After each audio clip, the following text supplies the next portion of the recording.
really excited to have Sam Reyna. So Sam, I've known both Sam and his father now for, oh man, time is just going by, 7 or 8 years. And one of the things I've always said about their ministry is they have the heart of a local pastor, but the mind of a researcher, and they're able to really synthesize trends and different things and put them into practical and theological frameworks for local churches all over the country. So Sam is one of the leaders of the Church Answers. I don't know if you guys are familiar with the Church Answers community, but you're not. If you're not, you certainly should be. It's a great peer-to-peer organization. Also serving with Sam with Revitalize Network, which is where we get all our assessments for our Thrive Revitalization cohort. So just a good brother, a good friend, and someone that's good for a local church pastor to know.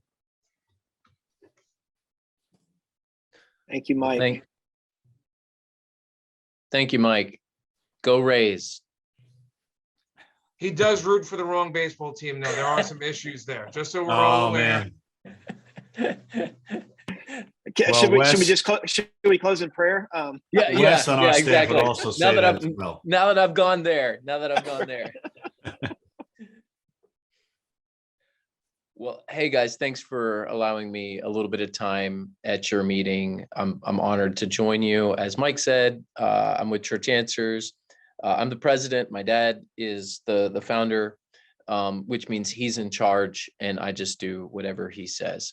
But it's my joy to serve a few churches through Church Answers.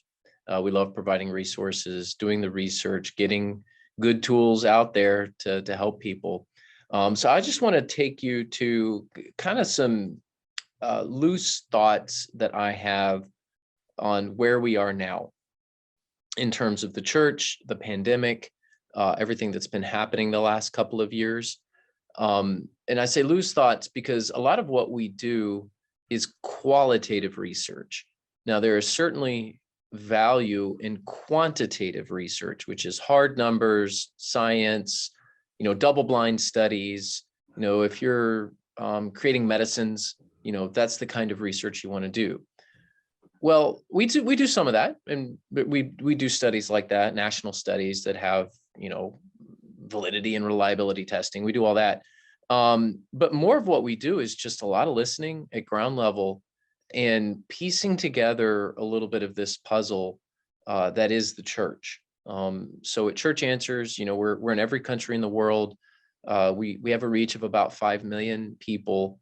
We're more in North America than anywhere else. But so we've got 2,000 subscribers to Church Answers that are constantly communicating with us. So we hear a lot. And I want to walk you through some of the things that we're seeing that are current pain points, and then give you 8 post-pandemic practices. And so what time do I have to land the plane before I start talking? So Sam, so you have some flexibility here. Don't tell me that. Don't tell me that. You do, man. You have some flexibility. I guess the only request would be that we leave some time at the end, for some interaction and some questions. But have flexibility, man. Okay. Famous last words. That's right. I can talk and I can fill the time. So I'm going to share my screen here just so you can have some slides. I don't have many slides. There's just some talking points that I have, but at least you can see them as I talk. Okay. Can everyone see what I see? Do you see what I see? Mm-hmm. A slide. All right. Okay. So churches are smaller, almost all of them. And we have heard of a handful of stories of churches growing through the pandemic. There's a really neat story out in Texas. I'll have to share it another time. I don't have the data yet, but I'm hearing it through others. They're up like 100%. Just a fascinating story. That is very, very rare. So where churches are right now is smaller, and your larger churches on a percentage basis have lost more people. Your smaller churches have lost less people. So, what does that mean? Well, let's just talk mega churches, churches of 2,000 plus in an average attendance. They're operating 60%, if not lower, Wow. to where they were. And hold on that thought. Yeah, I've got some thoughts there because I'm just beginning to uncover some things in that world. That's not most people's world, mega churches. Now, if you're a mega church pastor on this call, no offense to you, mega churches have done a lot of good. But if the larger you are, the fewer people are back. The smaller you are, the more people are back on a percentage basis. And so if you're a church of 100 or 75, the median church size in the United States is 75. You're operating at about 80%. Now that's average. So you may be like, man, we're at 68% or 70%. I mean, or maybe we're at 95. I mean, those are just averages. So the principle remains: larger churches are struggling more. And it's and smaller churches are better positioned. Now, I'm saying that as just a researcher. I don't pastor a mega church, but some might say it's a larger church. We're averaging just over 500. So I think in your area, that'd be a pretty significant church. Where I am in Southwest Florida, that's actually pretty significant too. Just because we have very few mega churches in this area, very few large churches. But if I was in Dallas, people would say, "Oh, you're at a small church." So it's all relative, I guess. We're about 80%, 75 to 80%. That's where we are at West Bradenton. So I feel like we're doing okay, but we're smaller, just like everybody else. So don't feel badly if your percentages aren't exactly lined up to this. I mean, every context is different and every church is different. But, I noticed something. You may track a lot of what the Hartford Institute does with mega churches, and their research is good stuff. With Scott Thuma, Warren Bird. I don't know them personally, but I know them through their research, and they do good stuff. Before the pandemic, they were doing their annual study, and they moved the goalposts a little bit as to what a megachurch is, from 2,000 to 1,800 average attendance. I thought that was odd. What we're seeing is a slowing of growth among the number of larger churches. There are still plenty of large churches that are going to get bigger at fast rates. That's just always going to be the case. But if you look back 10, 15 years, there was about 1,600 megachurches defined as 2,000 or up. Right before the pandemic, it was about 1,700, 1,800 or up. So you are definitely seeing a slowing of this quote unquote megachurch trend. Whatever that means, it's unknown. Like I said, these are loose thoughts. These are things, I'm just giving you stuff that I'm seeing at ground level. Neighborhoods are coming back. The concept of a church is coming back. Millennials are okay with mid-sized, smaller churches. They're not looking for a mega church. The mega church is a baby boomer phenomenon, and the baby boomers as a generation are beginning to fade. No offense to any baby boomers. It's a great generation, did a lot of good stuff. They built a lot of good churches. But, and I know you guys are in the New York area, some of you. So, in an urban area, this has a different context than, say, a suburban area. But what all of you can know is that localized churches focused on a neighborhood, that movement is beginning. I'm not going to say it's going to be this great wave, because churches actually have to do what they're supposed to do in order for it to happen. But I do believe that smaller churches are better positioned, particularly churches that are outwardly focused in their neighborhoods. So just know that you may feel smaller. You probably are. Your periphery is gone. So some churches had a larger group on the periphery than others. Some have a bigger core. So you're likely somewhere in that 60 to 80% range.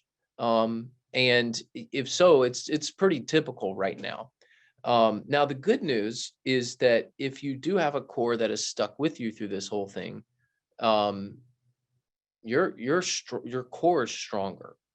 So you do likely have a better foundation to build upon. Now that comes with limits, as we'll see in the next couple of points here. People are not coming as often. Attendance frequency is way down. I've used this example many times. Mike, I know you've heard it. And so I'll go through it quickly and I can redo it if somebody's like, well, I didn't catch that. So if you take a church of 400, which would be a fairly significant sized church, but 400 on average attendance, and you've got 400 people, we'll just say 400 people coming 4 to 4 weeks, you've got an average attendance of 400. But if you take the same 400 people and they come every other week, which is more common, even among your core, by the way, you're at 200. So just because people not coming as often automatically lowers your attendance numbers, even though you haven't lost anybody. And it's hard for people to wrap their minds around that, particularly church members, because they'll look around and go, well, where is everybody? Where's Joe? Well, Joe was here last week. Okay, well, he's not gone. Like, well, nobody's gone, but our church is smaller. Well, there's a reason for that. People aren't coming every week anymore. They're coming every other week if they're core, and every fourth week if they're, not part of the core. And, you might be surprised if you can actually track who's there. I mean, really, some of your best people are coming every other week. And we got to get back to, and I'm not a legalist, and it's not like every time the doors are open, you got to be there, but there is something to that. I mean, if you're never there, that's a problem. So there is a line somewhere. And I think people need to be more regular, and it's time to start thinking about attendance frequency, because it is a problem in every size church. It's actually a bigger problem. The larger the church you get, the bigger the problem it is. And that makes sense because you're going to have a bigger periphery at larger churches. So churches are smaller, somewhere between 60 and 80% post-pandemic. And I know we're still kind of in a pandemic, but we're hoping to get on the other side of this thing pretty quickly. People are coming less often, and they're more tired. You've got depleted energy tanks. Now, this is perception. Maybe it's not reality. I don't know. I mean, this is a sociological phenomenon that we're seeing with people just feeling more tired. Are you really more tired? Or are you just watching too much Netflix at night and you're not getting enough sleep? I mean, there's that too, but there's no getting around the reality that you're probably dealing with people who say they have less time and energy instead of more time and more energy. We're just not in a season culturally where people are saying, hey, I've got some time and some energy, I'll give it to the church. You're just not seeing that. So you are dealing with some depleted energy tanks. And on top of that, you've probably heard about the Great Resignation. I think it was October. The numbers are delayed. They come out, and I think the new numbers are due out soon. But 4.2 million people in October quit their job. 4.5 million people quit their job in the United States in November. So these are huge numbers. There's always people that quit their jobs. These are massive numbers. The media is calling it the Great Resignation. These things are happening. These things affect your churches. So, you're going to lose some people. You're going to gain some people. I'm not going to call it the Great Resignation in the church because I don't like the idea of people resigning from the church. So I'm just going to call it the Great Reshuffling. People are shuffling around quite a bit. So people are tired. They're not coming as frequently, and they're shuffling around a little bit. These are real issues. And even if somebody's not quitting their job, they may be thinking about what's next in terms of church. And they may even think about changing churches. So there's a lot of, and pastors in particular are thinking, and pastors are not immune from this. They're thinking about this too.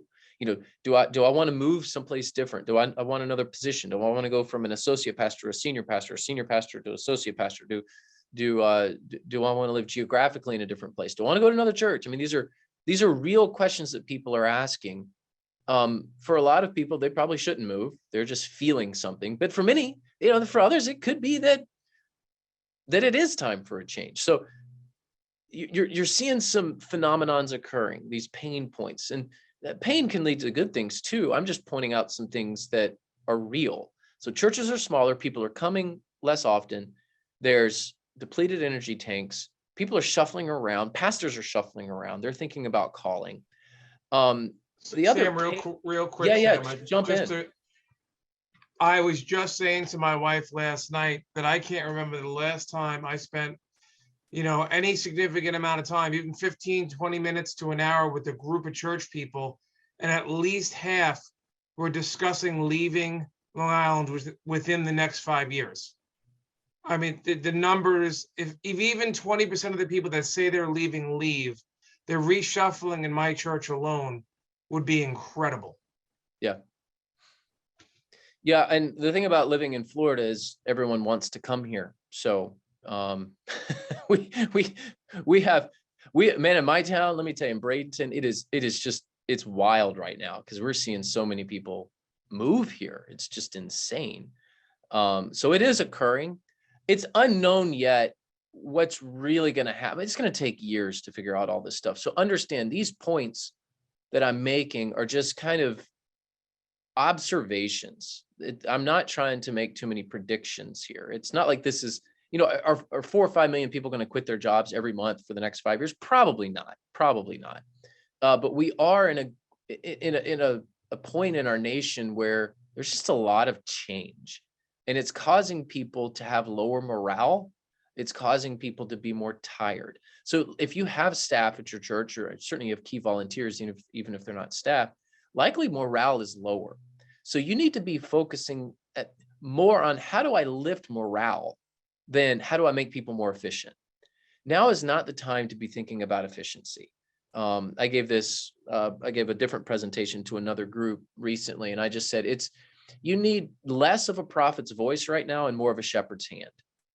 Please don't lose your prophetic voice, of course. If you're a lead pastor or teaching in a teaching role, please don't lose your prophetic voice.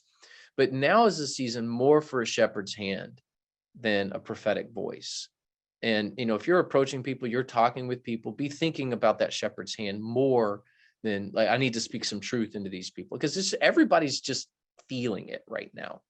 I've had it on my own team. I mean, my worship pastor came to me and it's like, yeah, I'm thinking about doing something different. And he was going to go to this other church. And I'm just like, oh my goodness, you just got here. Of course, he came February 2020. Yay. So of course, that all that he's known at West Bradenton is the pandemic. Well, of course he's thinking about maybe I should do something different. When you pull way back, don't be defensive. Don't be offended by this stuff. I mean, of course people are thinking this way. Maybe you're thinking this way. So we just have to be real about where we are. The last 2 points here, point 5 and 6, we have not focused enough on groups, whatever you call them, small groups, life groups, community groups, family groups, Sunday school. All of those have been used at my church in the last couple of years. I think we just can't land on whatever we're going to call these things, but groups, people in a small group setting, whether that's on campus or off campus or however you do it, we have not been focusing enough on that. Maybe you have, but church at large has not. And the other thing that we have not been focusing enough on is a concept of membership and getting people through membership classes. That was, for a lot of churches, they haven't brought back their membership class. Like, it's one of the last things to return. It's time to bring back the membership class to get people joining the church. This is part of the way that you will combat the great reshuffling, is to elevate the concept of membership and to have high expectations of your people and to get them through some sort of membership process, whatever your process is. So now's the time to be rethinking groups, rethinking membership classes. And of course, we beat this drum all the time at Church Answers.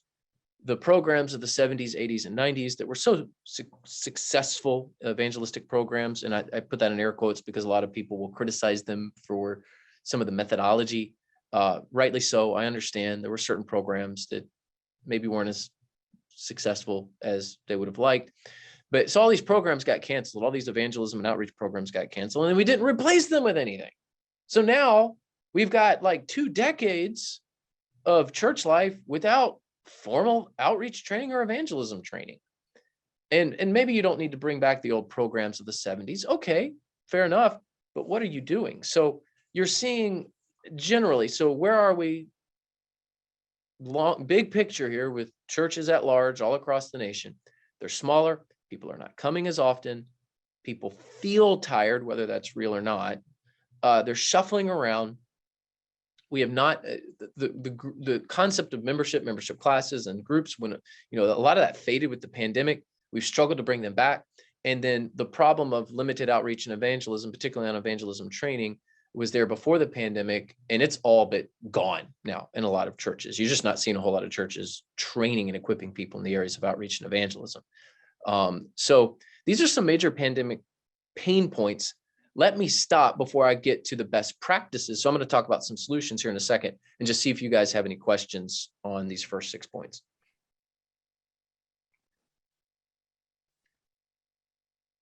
Sam, I guess a quick question here, and I'm not sure, this may be outside the scope of like the research, but at least in here in the Northeast, we're seeing a lot of like deconstruction taking place among folks that has often led to either lower attendance frequency or just leaving the church. Like, has that been studied? Are you seeing that in other places as well? Just curious.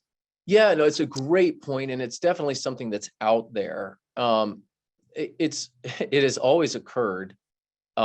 We're just labeling it now, and so the rise of the nuns has been well documented in ONES. There's been other researchers that have done that very well. People who really don't affiliate with a particular faith tribe, and I think that there's a level of people working through that, because they're, when you detach yourself from a church or a body and you try to go at it alone, well, that's not God's design. And that isolation will actually bring about destruction. I mean, we're not designed to be isolated. So people that are going through just deconstruction are often trying to do it on their own or through the internet. They post about it online or Twitter or what have you. And that's not a very good community either.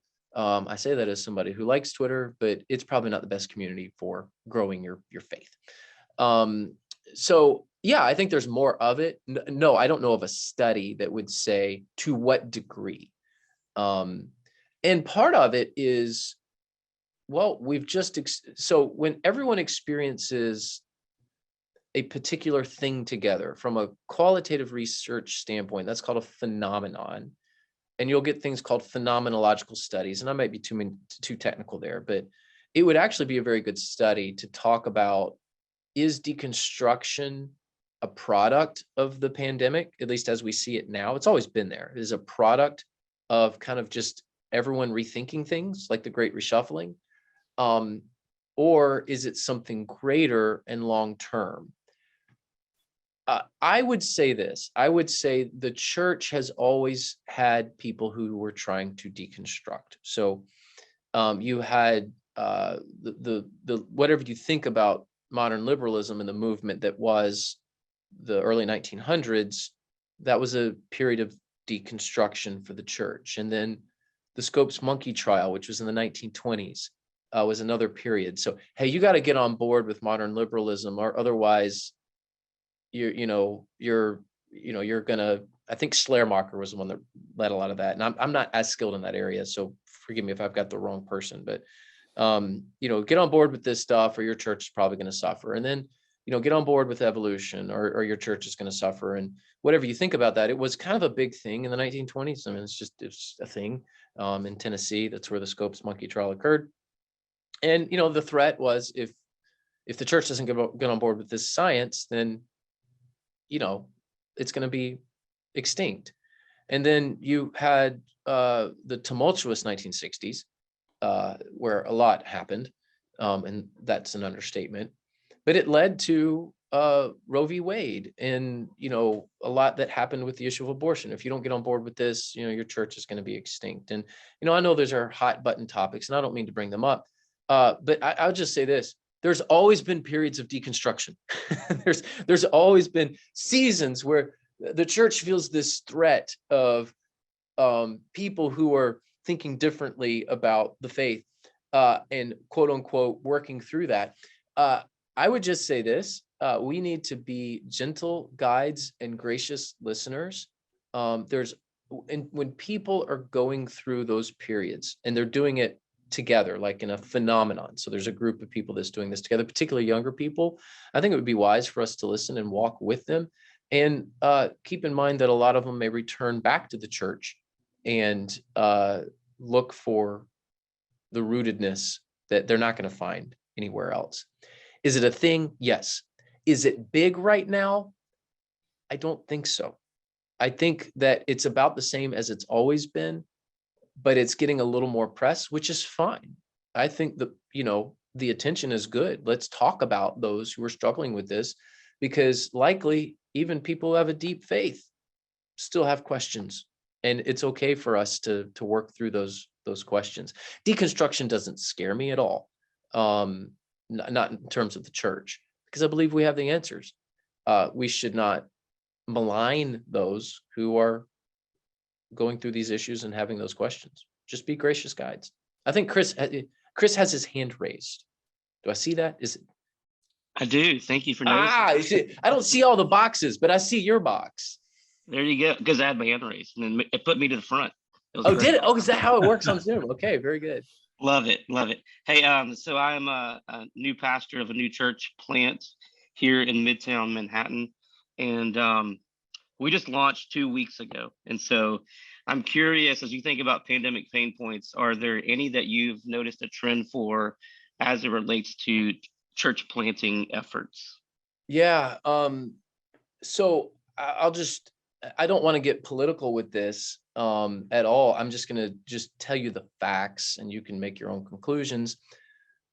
Churches that have tried to stay open rather than closed, like we're going to allow for in-person services. Now, don't want anyone to get sick. I don't want, people to be careless, of course.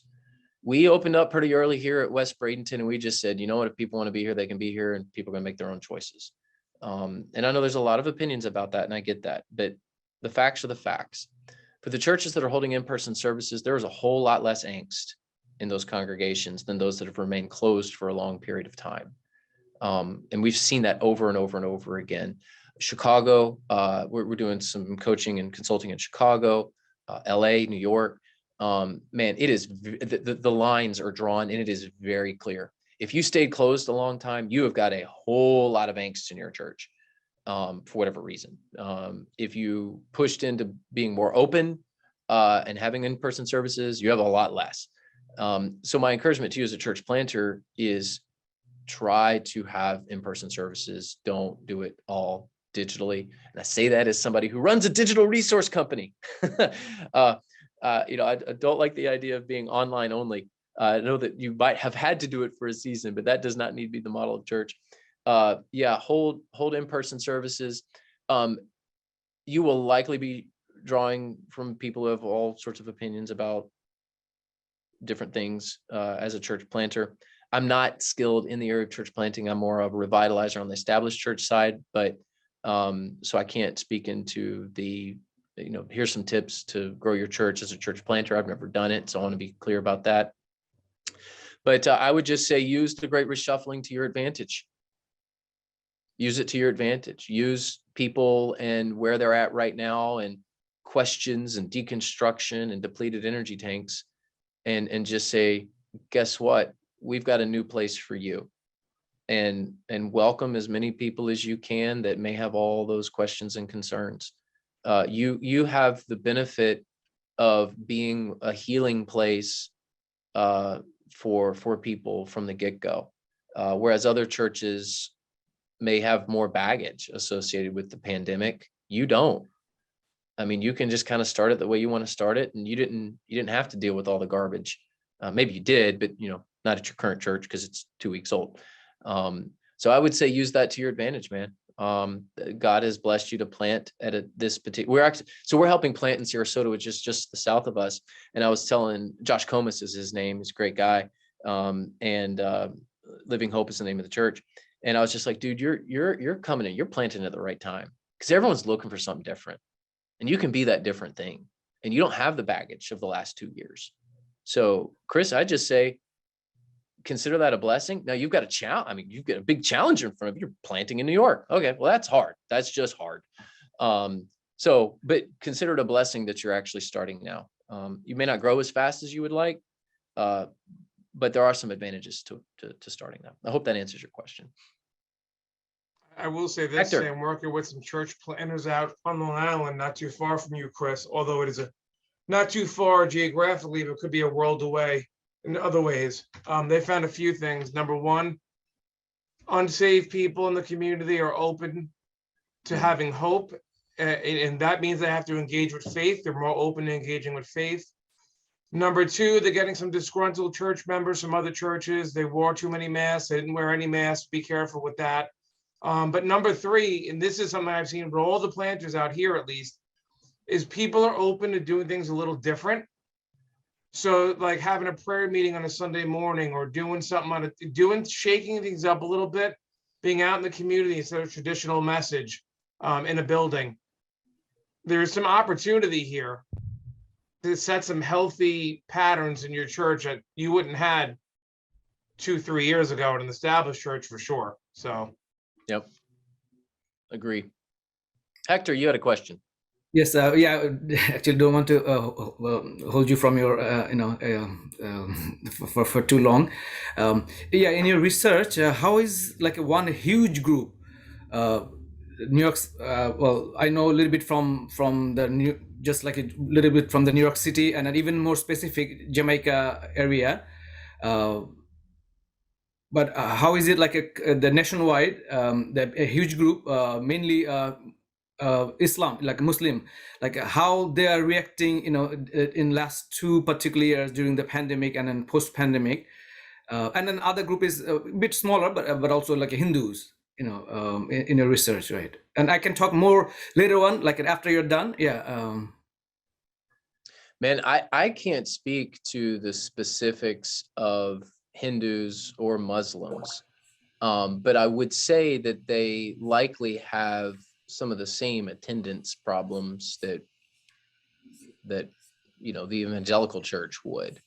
But I have not done that specific research, so I don't want to speak from a place. I don't want to act like I have answers there. I don't know. No. I'm sorry. Yeah, I meant like the Muslims and Hindus coming to the church. That's what I meant. Like many churches have those attendance lately, but with the pandemic, are more coming to Christ or less from the overall research? I have not seen a trend of an increase in the rate of Hindus or Muslims converting to Christianity. I have not seen that, but maybe you're onto something, and maybe it is happening, but it's not data that I've seen. I hope that that's happening. That would be great, but it's not something that I've heard. So that would be news to me. It would be good news, which is what we are. Yeah, it is happening. Evangelion! I think I said that right. Yeah, it is happening in Jamaica, but I will talk more. Yeah, when you're finished. Yeah. Okay, cool. Let me walk through some best practices here. There was a time where during the pandemic, you were making a decision daily, weekly, and it was exhausting. I know here in Florida even, and we had, some of you are like, oh, Florida, okay. We all know how they handled, how Florida handled the pandemic. And yes, okay, we handled things a little differently than everyone else. Whether you think that was good or not, it's true. But even here, let me tell you, there was a lot of whiplash with like, what are we doing? Okay, we're closed, we're open, mask, no mask, signs. No, you got to the county says you have to have a sign that masks are recommended, and you have to put that sign on your door, and you have to put it has to be a certain size, and just like, oh, okay. So there was constant changes the last 2 years. And there's a lot of people struggling with decision fatigue. Maybe you are. And it's real. You had to make a boatload of decisions quickly, and everything changed all the time. My dad and I, through Church Answers, have been talking a lot about this blank slate opportunity. By the way, that window is closing. It doesn't last forever. So we've been saying it for the last couple of years. If you want to make changes, now's the time to make them. But the season of making abrupt changes needs to end. Like you need to move quickly, and abrupt is probably a better word than quick. You need to move quickly, but more smoothly now. You don't want to be caught making abrupt changes and decisions over and over again for the next year or two. Let's move quickly, but let's move more smoothly. This will help with decision fatigue. This will help with the fatigue that your church has. So let's not make the abrupt changes anymore, and let's move more smoothly. Onto this issue of attendance frequency. Guess what? Programs work. Rhythms work. Now you can implement them however you want, and understand program has a negative connotation because For those of you who grew up in my tribe, Southern Baptist, it takes you back to the old RAs and GAs days. And I like them personally, but those days they're long gone. They're not coming back, unfortunately. But there was something too. It's Wednesday night, we're going to church. It's Sunday morning, we're going to church. The old 3 to Thrive model, Sunday morning, Sunday night, Wednesday night, was probably a bit much. It was great for an agricultural society. Doesn't work today. I get that. But you absolutely need to be building rhythms into your church. Attendance frequency is down. So the way that you counter attendance frequency is to build better rhythms into people's lives. So let me walk you through this. Okay. So let me just, this is not a gimmick. I just want you to understand how this can work in your church. Let's say you have a church of 300 people, on average attendance, 300 people coming, and they come on average 1 out of 4 weeks. So this would be a church that has some loosely connected people, but is of size. So if you have 300 people coming 1 out of 4 weeks, I don't know, that's not all that unusual. But let's say you want to say, okay, I want to have half my people, half of these 300 people, increase their attendance from 1 out of 4 to 2 out of 4. That's not asking much, by the way. By the way, if you go from 1 out of 4 to 2 out of 4, that's 100% growth. But if you have half of them do it, that would be 50%. That would be 50% growth. So you're at like where the math comes to is 75 people.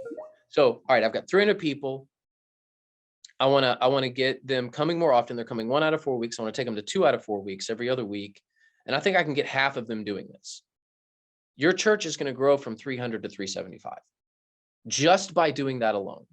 One of the biggest reasons churches decline is people don't come as often, declining attendance frequency. And one of the best ways to grow as a church in terms of attendance is to get people there more often. Well, how do you do that? Programs, rhythms, giving people a job that they're expected to do every week. I love how my first impressions director handles things. She prints up lanyards and she'll go to somebody and that's not serving, and she'll place a lanyard around their neck and basically christen them with the lanyard and say, I've already printed a lanyard.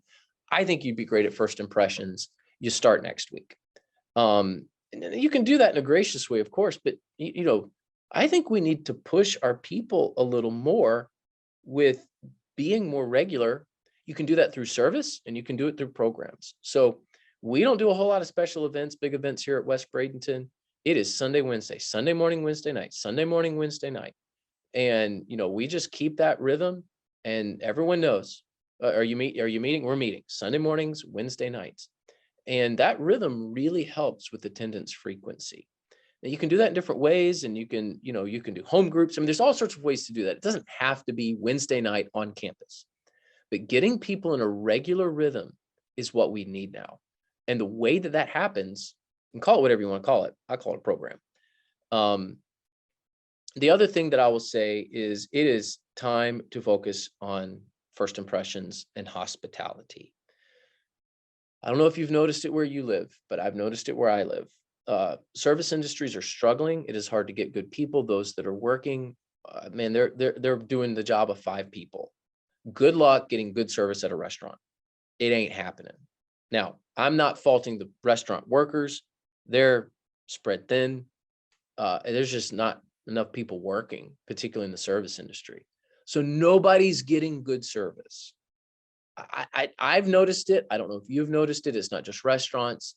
It's retailers everywhere. It's online stores that, your order didn't come. Good luck trying to get somebody to even talk to you about it. It's the postal service. It's everybody. There's not enough workers. There are, I want to say I read a stat the other day that there are 2 jobs available for everyone unemployed. I think it's something like that. Maybe everyone unemployed that's looking. Anyway, there's like double the jobs for the amount of people that would want a job. It's unreal. So everyone's stretched thin.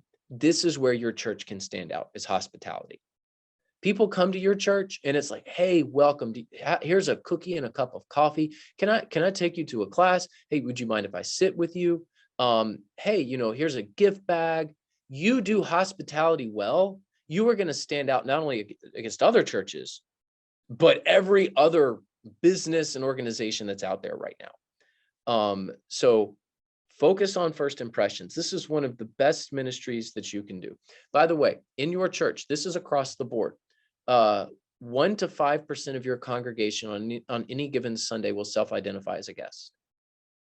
So if you have 100 people on average on a Sunday morning, 1, 2, 3, 4, 5 of those people will self-identify as a guest. Now, maybe they've come a few times and you don't call them a guest anymore, but they would call themselves that. They think that they are guests.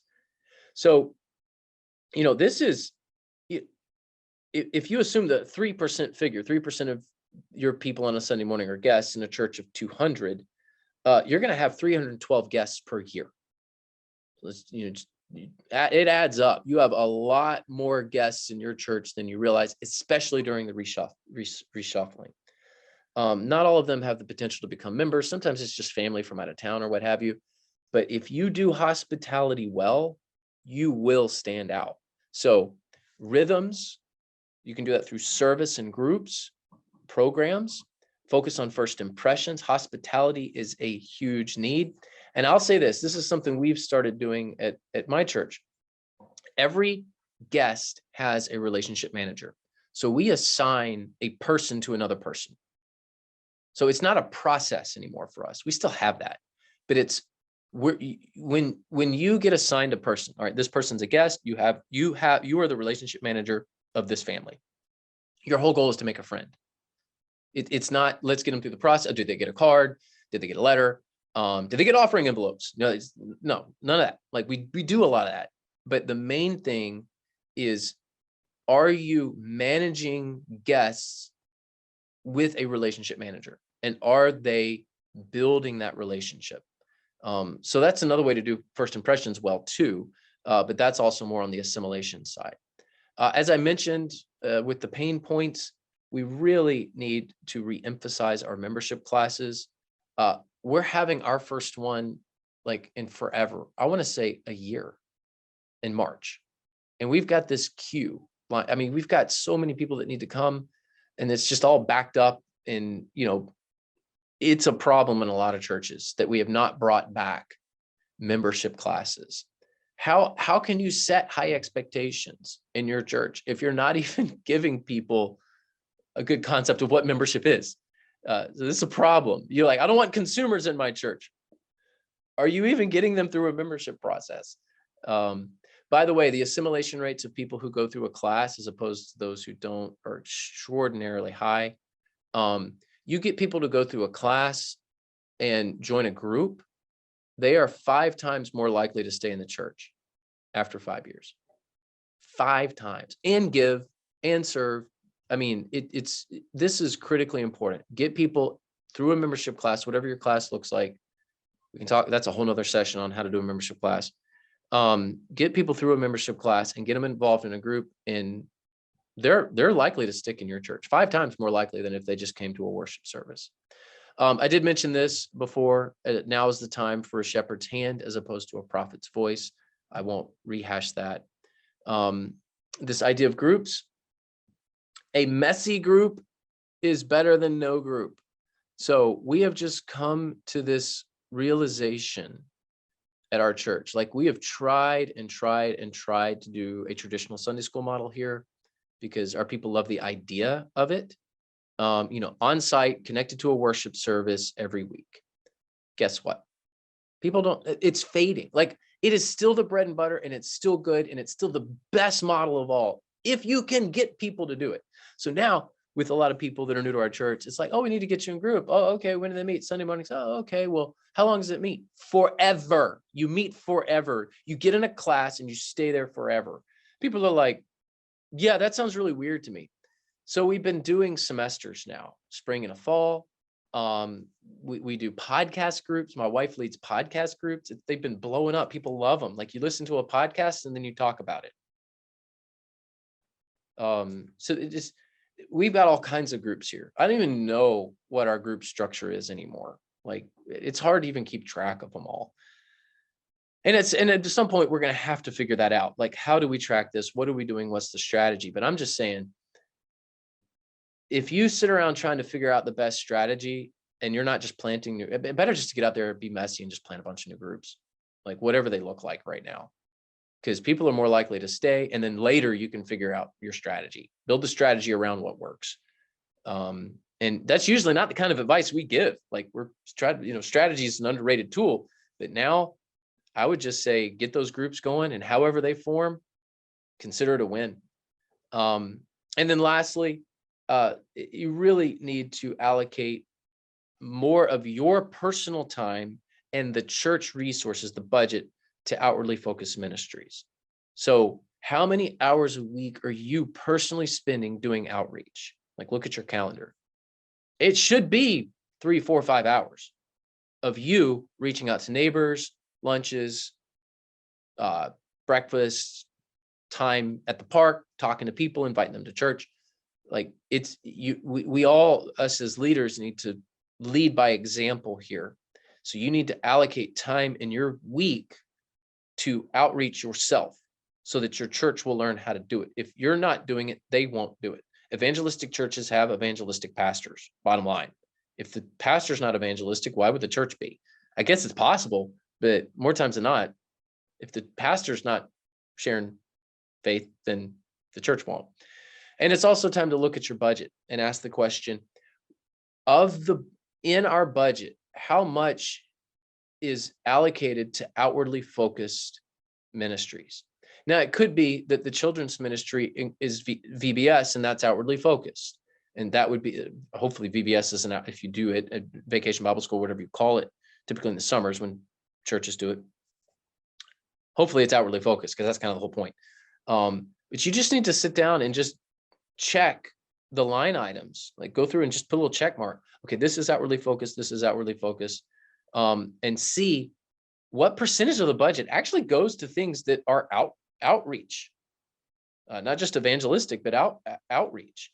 You might be surprised at how little churches actually allocate to outreach ministries. And it's time to rethink, even if it's within each ministry, like, all right, students, worship, all this stuff, like, look at it all and add it all up. How much are you spending on outreach? Churches actually do too little here. The reality is 82% of people are receptive to an invitation to church, but only 2% of your church members in a given year are inviting them. So do an invite Sunday.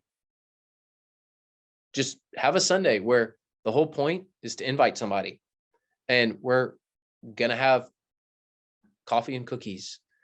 We did a July 4th thing where we just did a block party, and we invited the neighborhood, and they came. Everyone said, bring your friends. It's going to be a fun time at church. We're going to do July 4th at the church. I think this last year is because July 4th was a Sunday. And that was one of our biggest Sundays of the year. Usually it's a down Sunday, but for us, that was one of our highest attended Sundays. So there's ways to do this. There's ways to get creative. We're actually starting a Know Your Neighbor campaign where we're allocating a good portion of our budget just with gift bags, and we're going to give them out to the neighborhood. We're going to consistently just give gift bags to the neighborhood. We're going to knock on somebody's door. Hey, we're at West Bradenton. You see the steeple over there? Yeah, the way high steeple. That's us.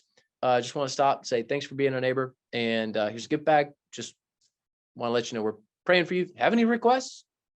If you do, great, we'll pray. If not, hey, cool. Just want to let you know we're around. And just consistently be that kind of active part of the neighborhood. Your church does stuff like that on a regular basis. You're going to have people that come to your church. They're going to be drawn in, that are going to let you minister to them. But you got to build the bridge first. Got to build the trust first. All right, I've got plenty I could say. I'll stop there because I know we're probably up against time, and I want to open the floor for questions. Awesome. Thank you, Sam. Just if you have questions for Sam, you can either unmute yourself and ask them over Zoom. Also, if you are more comfortable or your environment doesn't allow that, you can put it in the chat box as well. And so thank you, Sam. That was really, really practical. And with that, we will open it up for questions.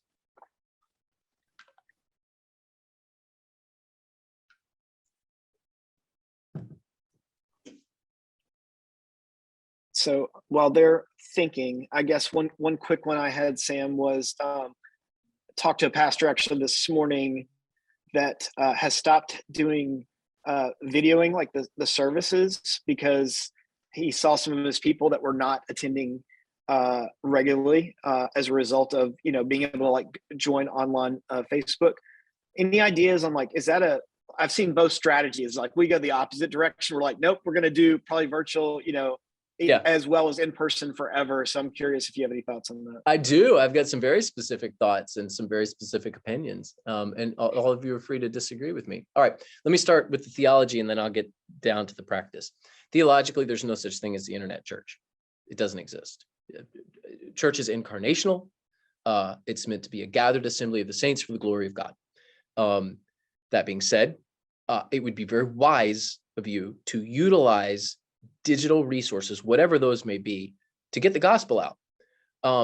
Post your services online, please. I mean, hopefully you're not an internet only church, because I would say you're not a church, but the church still should use those online tools.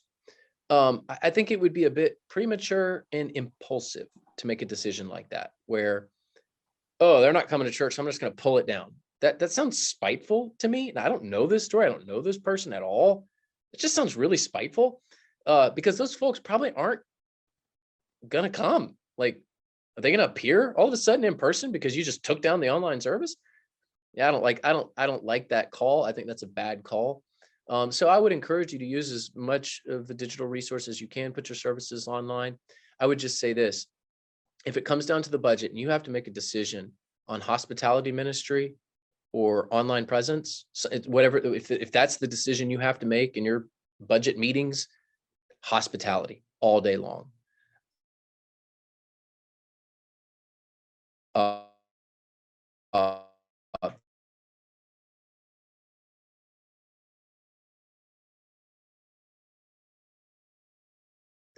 Walter has a question. Oh, He's Walter, go been for so it. patient. Walter, you've been so patient raising your hand. Thank you. So a question about, I guess, fear and maybe more of the angst for some of our members. Our church, the former pastor passed away a year ago, December. And more recently, there was a pastor's wife nearby that a lot of our church members were close to. She passed away in December as well, this past December. So there's an incredible amount of fear in our church members who their average age is about 70. So it's not, I mean, I understand it. Fear is natural, but that's one thing I'm kind of struggling with, trying to get that fear out of them, or trying to get them, to come in more. You know what I mean? Right. So these are folks that fear getting sick, so they're not coming to church. Did I get that right? Yeah, they're fear that they'll get sick, or that they'll pass that to someone else that they're caring for. Sure. And I think that's a legitimate concern. With everything we've been through, if you're older especially, I can understand why you would feel that way. Are some people's fears unwarranted? Well, of course. Of course. Are some people overdoing it? Sure. I would just say the best thing that you can do is, one by one, do your best with this group to assuage the fears and work on the low-hanging fruit, Walter. I mean, if you've got like those 3 people that like they're just entrenched in whatever fear they have, man, I not that you neglect them, but I would focus more on those who are more on the fence, and maybe you can help get them back. So for your own soul too, sometimes it's better just to focus on the low-hanging fruit. And I think we're certainly in a season of the church where that's what you should be doing. Whatever that low-hanging fruit is for you, I mean, it could be anything.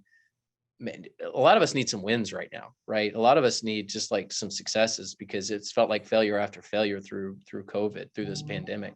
So Walter, I would do whatever I can to also encourage myself, if I'm in your shoes, with some low-hanging fruit, whoever that may be, whatever that may be. Okay, thanks. Cool. Chris, you want to follow up? Oh yeah, I just want to follow up, Sam. Just that you mentioned the theology behind in-person gathering, and I don't want to start a debate for sure, but I did. I started it.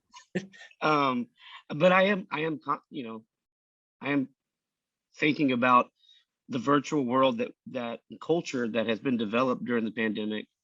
And not only that, the advance of technology, even Facebook now going to Meta and all those things, like, are we missing an opportunity?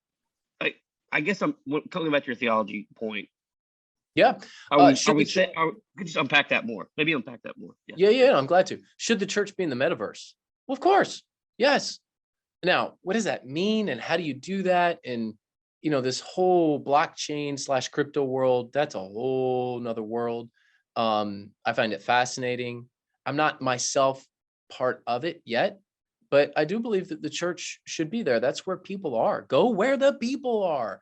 But I think the Bible is pretty clear on the incarnation and how we're to do ministry in the flesh. So I just have to draw a line theologically and say there's a difference between doing mission digitally and being a quote unquote digital only church. So do mission in the metaverse, meet people where they are. I just can't get there with our church never gathers physically ever. Like that just doesn't pass the theological smell test. Now, hear me out. There's a lot of good people doing a lot of good things, and I'm glad to be wrong on that. I don't want to be dogmatic, even though I probably am being dogmatic right now. So I'm certainly open to different forms of church, different ways of doing church. I can't get there theologically with the digital only church, but I certainly think if a church was like, we're going to allocate 10% of our budget to the metaverse, and we're just going to go all in because nobody's there right now. We're going to be the first, and we're going to reach people where they are, and we're going to win people for Jesus in the metaverse. I'd say, great. That sounds awesome. That's a whole nother mission field. That's a whole nother, go for it. I would just say if we're only going to be in the metaverse, I would go, yeah, I don't think that's healthy. I don't think that's healthy. Awesome. Thank you, Sam. Who else? Other questions, either on what Sam has presented or maybe something you're thinking about for your church as you're heading into this, whatever this new normal looks like? I wanted to mention, you mentioned hospitality and then reaching out to them is like using the Go principle.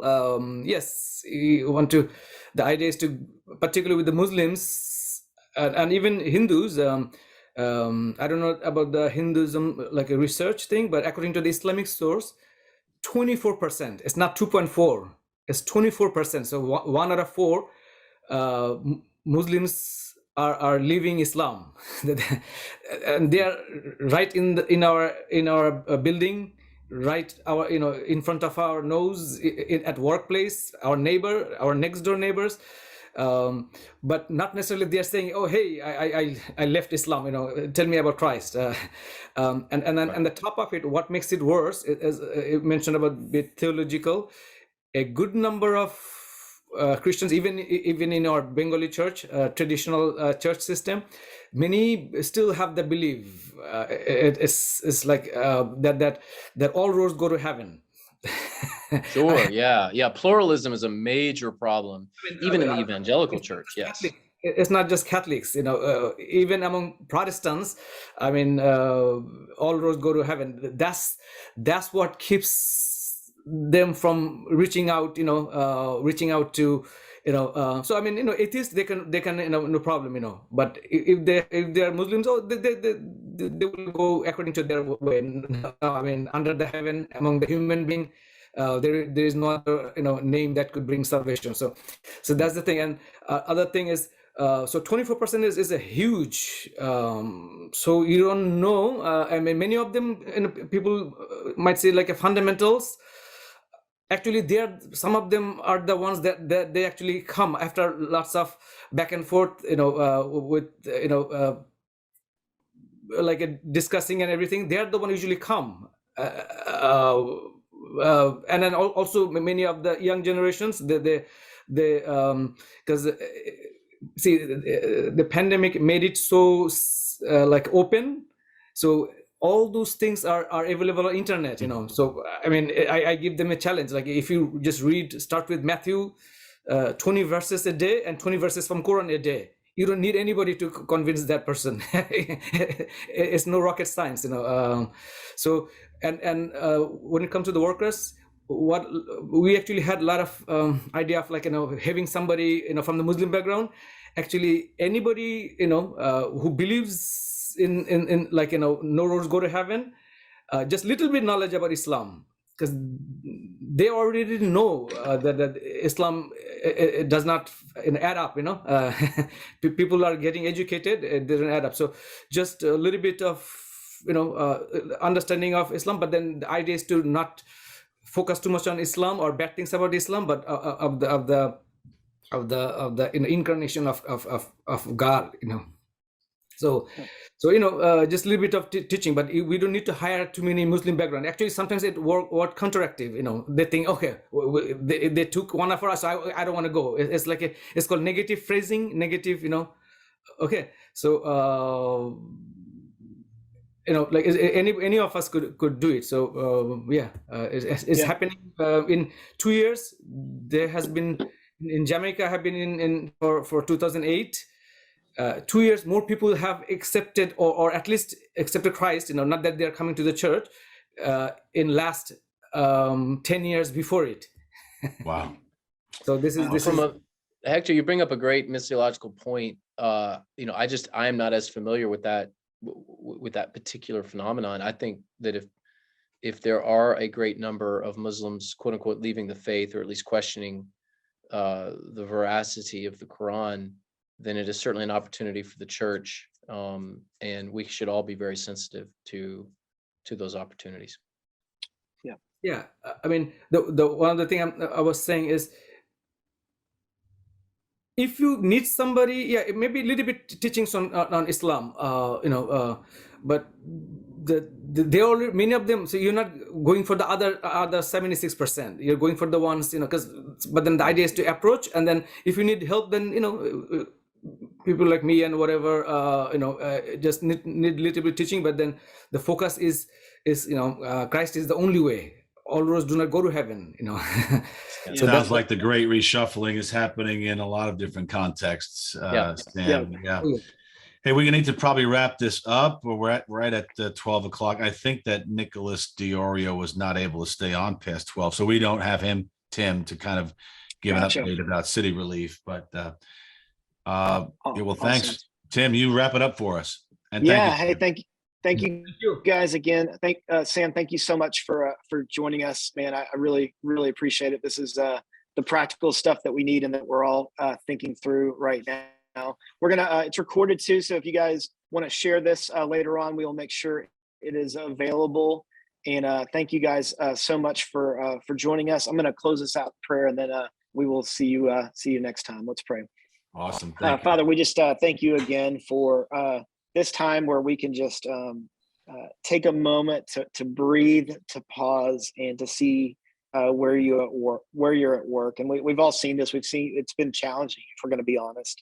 And at the same time, we see even what Hector was talking about. We see so many more opportunities now of people that haven't been open before, that are open now, and they're looking for hope and they're looking for community. And so, would you just give every leader and every church represented here your eyes to see, and that we can look through eyes of like hope and not just pessimism or cynicism, because we know that you're still active and we want to be faithful. And so, God, again, I just thank you for this time.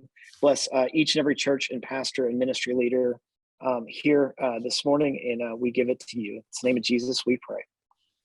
Amen. Amen. Thank you, guys. Thank you, Sam. Thank you, everyone.